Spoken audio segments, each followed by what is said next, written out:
জুবিন দা বুলিয়ে ক'ব, যিহেতু বেছিভাগে জুবিন দা বুলিয়ে কয়। আজিৰে দিনটো আমাৰ বাবে অতি বিষাদময় দিন।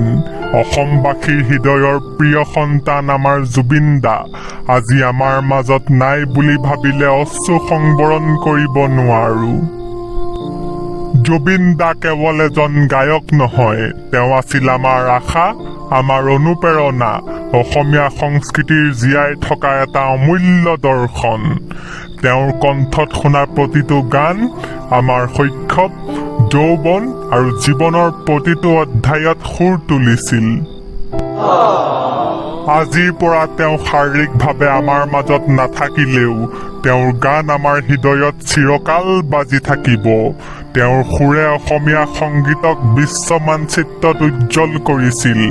অসমীয়া ভাষা, সংস্কৃতি আৰু সুৰক তেওঁ সন্মান দিছিল, যি সন্মান কোনোদিন নিঃশেষ নহব।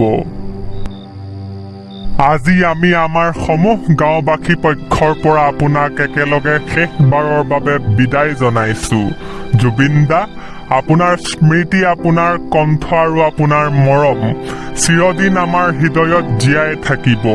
আপুনি আমাৰ পৰা দূৰলৈ গৈছেহে, কিন্তু আপোনাৰ সুৰ আৰু নাম আজি, কালি আৰু অনন্ত কাললৈ আমাৰ মাজত থাকিব। আপুনি য'তে আছে শান্তিত থাকক।